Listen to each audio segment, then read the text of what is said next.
எப்படி இருக்கீங்க? யாவரும் இயேசு நாமத்தினாலே வாழ்த்துகிறேன். இன்றைக்கான தருக தீர்க்க தரிசன வார்த்தை 2 சாமுவேல் புஸ்தகம் 13ஆம் அதிகாரம் 2ஆம் வசனம். 2 Samuel chapter 13 verse 2. தன் சகோதரியாக தாமாரி நிமித்தம் ஏக்கம் கொண்டு வியாதிப்பட்டான். அவள் கன்னியாஸ்திரியா இருந்தால் அவளுக்கு பொல்லாப்பு செய்ய அம்னோனுக்கு வருத்தமாய் கண்டது. பாருங்கள், ஒரு பெண்ணின் மேல் ஏக்கம் கொண்டு வியாதிப்பட்டான். இது அவசியமே கிடையாதுல்ல. ஒரு பெண்ணின் மேல் ஏக்கம் கொண்டு வியாதிப்பட வேண்டிய அவசியமே கிடையாது. பாருங்க, தவறான ஏக்கம், தவறான போராட்டம். இந்த வியாதிக்கு காரணம் என்ன? இந்த பலவீனத்துக்கு காரணம் என்ன? இந்த போராட்டத்துக்கு காரணம் என்ன? இந்த பிரச்சனைக்கு காரணம் என்ன? காரணத்தை கண்டுபிடிங்க. காரணத்தை கண்டுபிடிச்சீங்கன்னா ஜெயிச்சிருங்க. இந்த போராட்டத்துக்கு காரணம் என்ன? வேதம் என்ன சொல்லுது பாருங்கள். தன் சகோதரியாக தாமாரி நிமித்தம் ஏக்கம் கொண்டு வியாதிப்பட்டான். ஒரு பெண் மேல் ஏக்கம் கொண்டு வியாதிப்படலாமா? ஒரு உலக பொருளாசை மேல் ஏக்கம் கொண்டு வியாதிப்படலாமா? அப்போ ஒரு தவறான ஏக்கமும் தவறான மோகமும் வியாதியை கொண்டு வருது. இது ஆவியானவர் ரொம்ப தெளிவாய் பேசுகிறார். உங்க வாழ்க்கையில வியாதி வருகிறதுக்கு காரணங்களில் இதுவும் ஒரு காரணமா இருக்கிறது பார்த்தீர்களா அல்லவா? சில வீட்டுல பாருங்க கோர்ட்டு கேஸ், சில வீட்டுல பாருங்க லேண்ட் பிரச்சனை, சில வீட்டுல பாருங்க பண பிரச்சனை, சில வீட்டுல பாருங்க பல பிரச்சனையோட உட்காந்துருப்பாங்க, சண்டை போட்டுனே இருப்பாங்க. என்னப்பா சண்டை? கோர்ட்டு சண்டை. என்னங்க? லேண்ட் நில பிரச்சனை, ப்ராப்பர்ட்டி இஷ்யூ.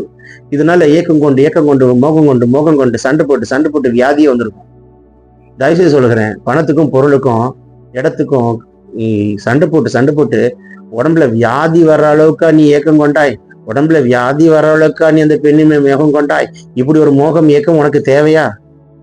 யாரோட பேசிட்டு இருக்கிறான்னு தெரியல. கத்தர் பேசிக் கொண்டிருக்கிறார். உங்களுக்கு ஒரு விடுதலையை கத்தர் கொடுக்க விரும்புகிறார். பரலோகம் திறக்கப்படுகிறது நான் பார்க்கிறேன்.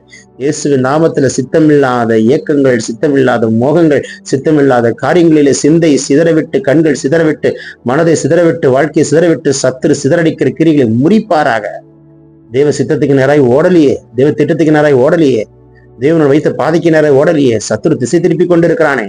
பரலோகம் திறக்கப்படுகிறது. என்ன சிந்தையில போராடி கொண்டிருக்கிறாய்? தேவையில்லாத சொந்தக்காரங்க பிரச்சனை, உறவினர்கள் பிரச்சனை, நண்பர்கள் பிரச்சனை, தேவையில்லாத போராட்டங்கள், வாக்குவாதங்கள், சண்டைகள், கசப்புகள் எத்தனை. அவங்க அப்படி சொல்லிட்டாங்க, இவங்க அப்படி சொல்லிட்டாங்க, நான் நாக்கு புடுங்குற மாதிரி 4 கேள்வி கேட்காம நான் போவே மாட்டேன்னு சொல்லிட்டு சண்டை போட்டு வாக்குவாதம் பண்ணி உங்க மனதையும் சமாதானத்தையும் கெடுத்து இன்றைக்கு எல்லா சத்துருடைய கிரிகளை கத்தர் முறிக்கிறார், விடுதலை கொடுக்கிறார். Come out my dear brother and sister. உங்க வாழ்க்கையில கத்தர் வைத்த திட்டத்துக்கு நேராக நீங்க ஓடலையே. உங்க வாழ்க்கையில கத்தர் வைத்த திட்டத்துக்கு நேரம் ஓடலையே மகனே. உங்க வாழ்க்கையில தவறான ஏக்கம் கொள்ள வைத்து, தவறாய் மோகம் கொள்ள வைத்து, வியாதிப்படுத்தி கொண்டு வந்து கடைசியில பொல்லாப்பு செய்யற அளவுக்கு மனசு போயிட்டு இருக்குது. ஆனா செய்ய மனசு இல்ல.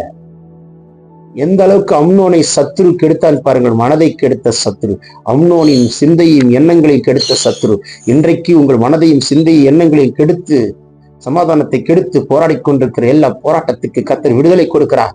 வானம் திறக்கப்படுகிறதை பார்க்கிறேன். உங்க சிந்தை மண்டலத்துக்குள் ஒரு அபிஷேகத்தை ஊற்றுகிறார். உங்க சிந்தை மண்டலத்துக்குள் ஒரு அக்கினியை போடுகிறார். உங்க சிந்தை மண்டலத்துக்குள் ஒரு பெரிய விடுதலை கொடுக்கிறார்.